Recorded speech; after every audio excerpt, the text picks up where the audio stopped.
Central Kolkata welfare association for persons with Down syndrome আজ কলকাতায় একটি সচেতনতামূলক পদযাত্রার আয়োজন করেছিল। জিন ঘটিত বিরল রোগে আক্রান্ত শতাধিক শিশু ও কিশোর এই পথ পরিক্রমায় সামিল হন। সংস্থার সভাপতি নিতাশা গুহ জানান, এই ধরনের শিশুরা স্বাভাবিক শিশুদের মতোই জীবনযাপনে সক্ষম।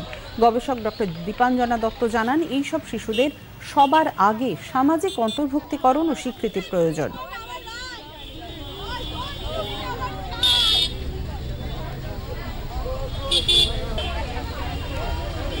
আমাদের এটা অ্যাওয়ারনেস র্যালি, অ্যাওয়ারনেস ওয়াক। যেহেতু লোকেরাদের একটা ভুল ধারণা বাচ্চাদের আমাদের ডাউন সিনড্রোমদের নিয়ে, এটা একটা কন্ডিশন, এটা একটা অসুস্থতা না। তো এইটাকে আমরা বলতে চাই। আর দ্য ফ্যাক্ট দ্যাট আমাদের বাচ্চারা অনেক কিছু পারে, যেটা লোকেদের ভুল ধারণা যে এরা কিছু পারে না, একটা খারাপ কথা বলে আমাদের বাচ্চাদের নিয়ে। এদের একটু ডিলেড থাকে মাইলস্টোন, কিন্তু এরা অনেক কিছু পারছে। বাচ্চারা এখন কলেজেও পড়ছে। আমার মেয়ে এখন অ্যাসিস্ট্যান্ট টিচার করেছে, কোর্স অ্যাসিস্ট্যান্ট টিচিং করছে।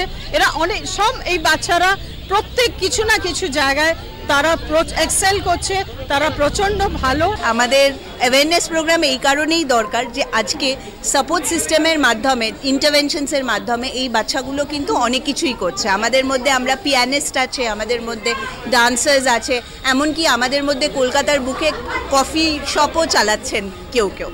তো আমাদের এখন আমরা যদি ইন্টারন্যাশনালি দেখি, ইভেন অ্যাক্টার্সও আছে, মডেলসও আছে।